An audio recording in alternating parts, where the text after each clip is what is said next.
It is a first down. Pirates. You can paint this one purple. What an incredible win by the ECU Pirates.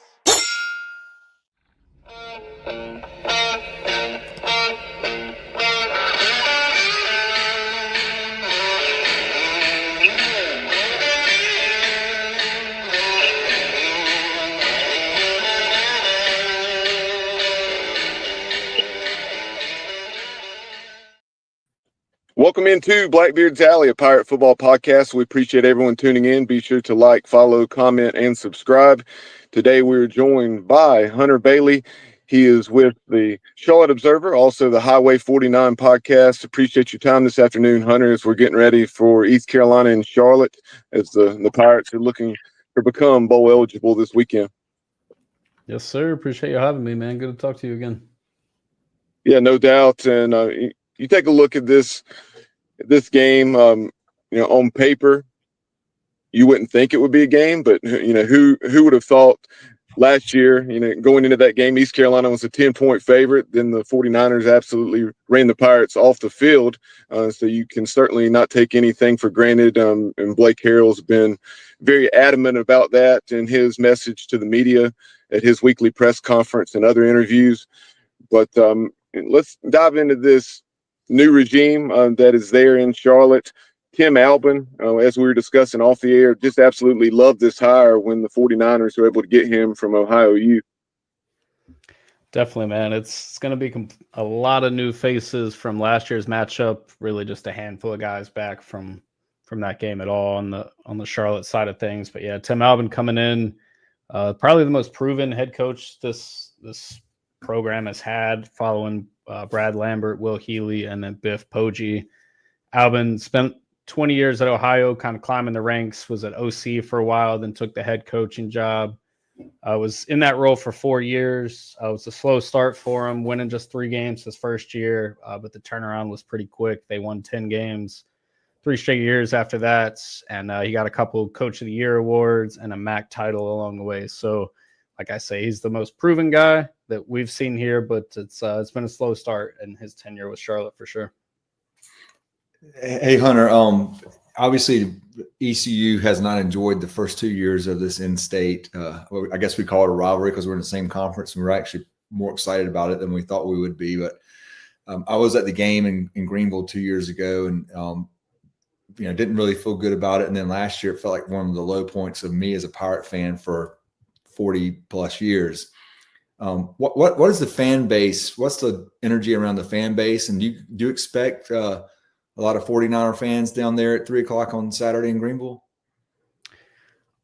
It'll be interesting to see. So I went to that game in Greenville the first time a couple years ago, and it's homecoming for you guys again. That was a good environment that day. It was a lot of fun. It was probably one of the hottest tickets on Charlotte's campus. Obviously, varying stadium sizes there for sure. I think this year's Charlotte fan base, I mean, you could say it. I mean, this is a 1-7 football team. It has not gone their way. They're missing their starting quarterback, a lot of their playmakers. But even with those guys, this just hasn't been a very good football team this year. And so when I kind of look at where they are in the season, I think this is probably the most excited they'll be about a game the rest of the way. They got UTSA at home for senior day. They go to Georgia, and then they go to Tulane. So in the winnable games realm, I think it's this one in UTSA that Charlotte's trying to get before the season wraps. But I think excitement level is pretty high just because it's the Pirates. It is that fun kind of in-state rivalry, and you want it to be like that. I mean, I think this year the East Carolina team is in a lot better spot. And even when we played last year, that matchup, the Pirates were just kind of in that weird transition period after Houston, or maybe it was right during the Houston stuff. So it's I don't know. I think everyone's pretty excited for it, but it's a tall task for the Charlotte team for sure. Yeah, it was actually just before that was the final nail in the coffin, to say the least. Yeah. But yeah, you mentioned that game 2 years ago, as did Jason. those were, I think, 1-5 or 1-6 football teams, and there was still, and granted it was homecoming, but it was still right at 40,000, like 39,800 and some at Dowdy-Ficklen that day. Very intrigued to see how Saturday's game is attended. And like you mentioned, also homecoming, you have Shane Carden, Justin Hardy, and then also Dwayne Harris, Pirate greats from the last 15 years that are going to be in town for Hall of Fame inductions. But taking a look at this team, you've played 3 quarterbacks. And currently it appears to be as though Grayson Loftus, the 6'3", 215-pound sophomore out of Gaffney, South Carolina, that he's the guy. Yeah, Grayson's so he started the season. They did a 3-way quarterback battle with all 3 of the new transfers. Connor Harrell from North Carolina, Loftus came in from Duke, and then Zach Wilkie coming in from Southern Miss. They had a quarterback battle all the way until the opening week of the season when they played the Mountaineers, and Connor Harrell ended up being the guy. And they kind of struggled early, but it seemed like Harrell had found his footing. And then I think it's their first conference game against Rice. He goes down with a season-ending knee injury. And from there, it was kind of this back and forth between Loftus and Zach Wilkie. It seems like last week, I mean, Grayson played the best game of a quarterback this season for this team, or at least against FBS competition. He a couple touchdowns, almost 300 yards through the air. He looked the part in that North Texas game, specifically in the first half. They played a lot of man against him. And honestly, he thrived in that setting. The second half, the Mean Green switched up, played a lot more zone, made him kind of work through that progression, brought the heat a little bit, and it got to him. So I expect Pirates will follow a similar game plan. We know the defense over there brings a lot of pressure, and Loftus is not necessarily a runner. He pulled the ball down and ran a couple times to my surprise in that game against North Texas, but predominantly he wants to stay in the pocket. He's not someone that's going to extend a lot of plays. And if that first read isn't there, it gets a little dicey. So we'll see kind of what happens with this game, but I think they're probably going to try and get a lot of easy access throws for him, things to kind of extend the run game, because the Pirates have one of the best run defenses in the conference. So quick screens, little things like that, anything to kind of get him settled into the game, because I think it will be a good environment out there. Yeah, you can see that obviously you got 3 of your 3 top receivers. It's Nicholas, Mason, and Brown. But I want to skip over that and go straight to the meat of the matter. How healthy and how productive has your offensive line been this year so far? Yeah, it's so they've been missing center Johnny King since that North Carolina game. It's been up and down. He's been dealing with a back injury, and they've kind of been mixing and matching. I mean, guys, they've played 10 guys on the offensive line in 3 games this season. It's literally got to a point where it's like if someone got a penalty, you were out, the next guy was in. It didn't matter who it was. Mm-hmm. So they've got Dallas Shirley, who is playing center right now. He had never snapped before the Johnny King injury, but that's what they had to do. They had to get rolling with him. The O-line, in my opinion, has been a weakness this season. Like I say, they're not running the ball at a high clip. Protection has been spotty, but it seems like they're kind of finding their footing now. They've got a bye week to lead up into this one, so they know like they've got that extra week of prep, and I think they needed it after that fourth quarter of the North Texas game, if anyone saw that box score or watched that game. But the O-line itself is going to be tested for sure. And like I say, I think they're going to do a lot of quick stuff just to try and get the ball out fast. I want to go back to some of those skill pieces that Jason mentioned. Nicholas, 41 catches, 541 yards, 3 touchdowns. And you mentioned that crazy box score against the Mean Green in that game. I think he had, 7 catches for right at 200 yards and 2 touchdowns, one of which was a 64-yarder. He is pretty impressive.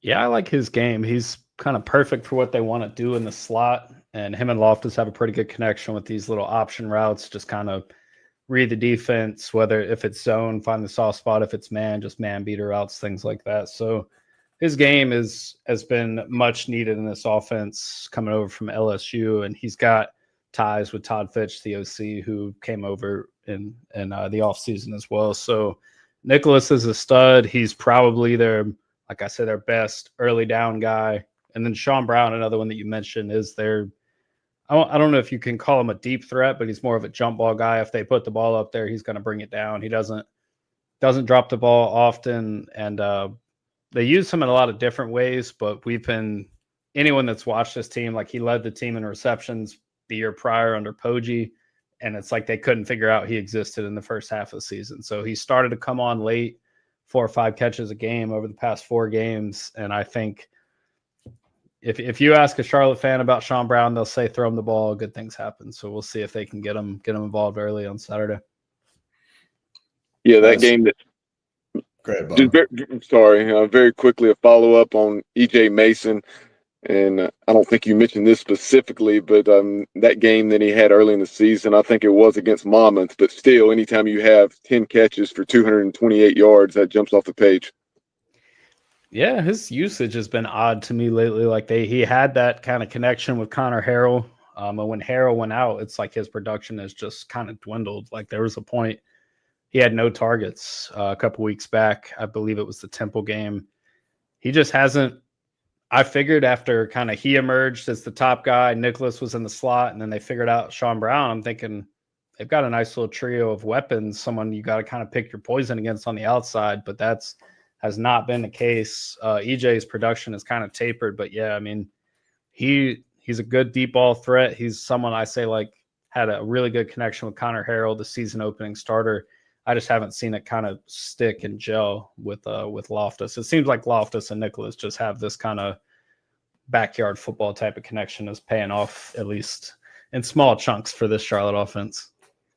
Yeah, and Vegas does not agree with me on this, Hunter, but this game makes me a bit nervous. And one of the main reasons is you can almost kind of come out and play for broke and go for everything. You know, it's not at this point, what do you have to lose outside of just being aggressive? And the other piece that you wound up like ECU, you had a nice open date here later in the season, and that can be amazing for college football. And all of our fans who are watching this need to remember undefeated Memphis rolled into UAB, who was an absolute dumpster fire, and pulled off the win. So let's just not pull off that, and UAB won. Let's not pretend for 1 second that these aren't great players that Charlotte's recruited. They're having a rough year. All it takes is a couple of turnovers, some mistakes, and that kind of segues into where I'm going. But I'd love to get your take on that. But I see you guys have created, I believe, 8 turnovers on the year so far. Is that just havoc plays you're creating? Or is that something that just has been missing from the defense overall? Yeah, it's so they had a turnover in the first quarter of the season opener, App State, and then they went 4 straight weeks, or I think 15 quarters was the total without a turnover or without a takeaway. And then they've come in bunches a little bit. They took the ball off South Florida 4 times. And they got a couple takeaways against North Texas last week. So the defense has been opportunistic. It's a little bit of a bend but don't break at times. And then it's like when it breaks, the dam is broken and it's a flood, like the North Texas game, for example. Their biggest issue is they just don't get much of a pass rush. The guys on the edge haven't won all season. I think they had the lowest amount of sacks in the conference, if not the second lowest total. And most of their production getting to the quarterback is on linebacker blitzes with guys like Reed Williford and Shea Taylor coming through. Yeah. Going against this Pirates offense, I mean, only giving up 8 sacks this year. They get the ball out well. The O-line blocks up pretty good. I think it's going to be a struggle. I think Hauser's going to have time in the pocket.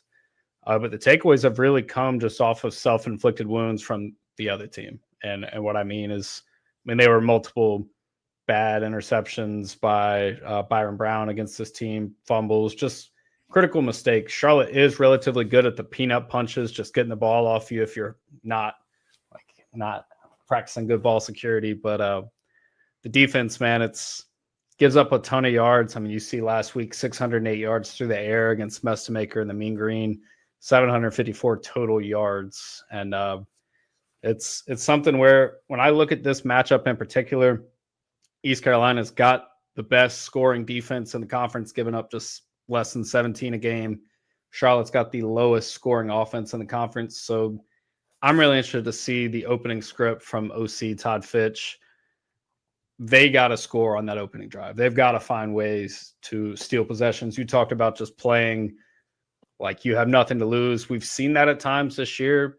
In the Temple game, Charlotte's running fake punts. Even in the North Texas game, they ran a fake punt from their own 23-yard line on 4th and 11. So they are playing this brand of we've got nothing to lose football, but it's not consistent at the same time. Like, for example, in that North Texas game, it's tied at 17 in the third quarter. You're on their 8-yard line and you settle for a field goal. And you know field goals aren't going to beat that team. They're scoring the most points in the nation. So the inconsistency of the aggressiveness has been interesting to me to watch with Tim Albin. And he said today he doesn't want to be a riverboat gambler, but scared money doesn't make money. So he knows they've got to take chances. They've got to, because in reality, and I feel comfortable saying this team isn't talented enough. The margins are too thin for them to not play with that kind of mentality, especially at this point in the year. Based on what we've seen of East Carolina and then the little bit I've seen of Charlotte and the way Loftus and Nicholas have developed that connection, I would be stunned if we don't see at least one deep shot in that opening possession for the 49ers. Yeah, they haven't been super aggressive with the deep balls, but any kind of slot fade with him, you feel pretty good about. He's got that speed. And even in the North Texas game, you mentioned the 64-yarder. North Texas covered that perfectly. It was just a great ball and a great route, something that was tough to stop early. But like I say, as they brought more pressure, as they pushed it further, I mean, Charlotte took the lead 20-17 in that game in the third quarter. After that, they ran 21 plays for 26 yards, and 16 of them came on the final drive. So it's like when the offense is hot, that was kind of the first time we've seen that in a while. But when it's not, it's ice cold. So it just, like I say, I think that opening script is going to tell you a lot about Saturday's game. As we wrap up sorry, go ahead, Jason. I was going to say, one of the things, again, is I'm interested to see ECU looked refreshed and energized coming out against Temple after a 16-day layoff. That, again, repetitive makes me nervous. In your opinion, what has to go right for Charlotte to drive back to Charlotte, UNC Charlotte with a victory on the bus? Yeah, it's like I say, opening script. I think they gotta go get points early in the game. Got to find a way to get out front early and put pressure on the Pirates. And I mean that both figuratively with an early advantage, and then literally they got to get to the quarterback. If they can't do that, I think they're going to have a field day. So you'll see a lot of linebacker blitzes from Shea Taylor, from Reed Williford. I think Charlotte's going to be willing to send the house on defense and live with the results. And they haven't done that a lot this season. They tried early in that North Texas game. It didn't work. They're going to have to find a way to run the ball. And I think going against a team with the best run defense in the conference, it might not be the traditional run game that helps Charlotte. I think it's going to have to be the extension of that, bubble screens, tunnel screens, anything to get, whether it's Nicholas, whether it's EJ Mason, whether it's another playmaker. They've got a guy, Derek Ely.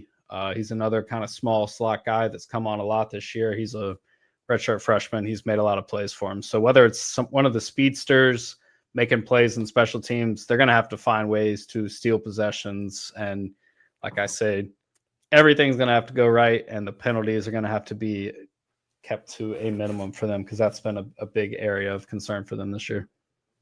Hunter, give us a quick 2 or 3 minute overview of the Niners special teams, the kicking and punting aspect, but also the return game.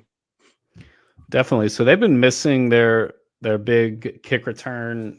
He's the explosive Henry Rutledge last year. He's been out since the second game of the season. He only played 5 snaps and is dealing with a season-ending injury. Kicking game with Liam Boyd's been up and down. He's made some from 40+ and then missed some chip shots. Missed some from sub 30 yards against North Carolina. The punting game, Bronson Long has been solid. They're able to kind of flip the field at times, and he's been busy this season. Their punt and kick coverage has been solid. Like I say, they don't give up. They haven't given up that game-breaking return yet on special teams, where we've seen in years past, whether it was under a Biff Poggi or Will Huey-led team. So I think special teams has been strong for them. They need to find ways to, like I say, I wouldn't be surprised if we see another fake punt. I mean, we saw one against Temple. We saw one against North Texas. It might not be the same way, and I'm pretty sure the East Carolina special teams coach is dialed in on that. So I I wouldn't be surprised if we see any kind of fakes in that department. But they're a team, like I say, that you got to pull out all the stops. They know that they're going to have to find ways to steal possessions, and I think it's to a point where we'll see every trick they got up their sleeve Saturday for sure. Or we'll see the most conservative game of all time. You never know. So, yeah, and this type of game, and this is a game, East Carolina has handled it very well under Blake Carroll as far as being prepared and playing loose. Not so much the case with the previous leadership. So that makes me not be quite as nervous about this game. But like Jason said, anything can happen on any given Saturday. I would have never have thought that UAB was going to beat Memphis. I wouldn't have thought that would have been within 2 or 3 touchdowns at the closest. So you never know. And we really appreciate the look at the 49ers. How can folks read your work and also hear your podcast? Yeah, definitely. A lot of my work is on Twitter at Hunter_Bailey45. I write for the Charlotte Observer, cover the 49ers for them, cover the Hornets a little bit, the Charlotte Hornets, and then Highway 49 podcast. We pretty much talk anything going on in the city of Charlotte. So mainly the 49ers there, but yeah, definitely check us out. Appreciate y'all having me on the pod. Yeah, no doubt. I look forward to having you back on in the future. And Pirate Nation, that is Hunter Bailey, again, of the Highway 49 podcast, and then also the Charlotte Observer. Be sure to like, follow, comment, and subscribe. There you see on the screen where we can be found on social media at Blackbeard Alley on X and then Blackbeard's Alley on Instagram. But we'll talk to you soon here on the podcast. And as always, go Pirates. Painted purple hard.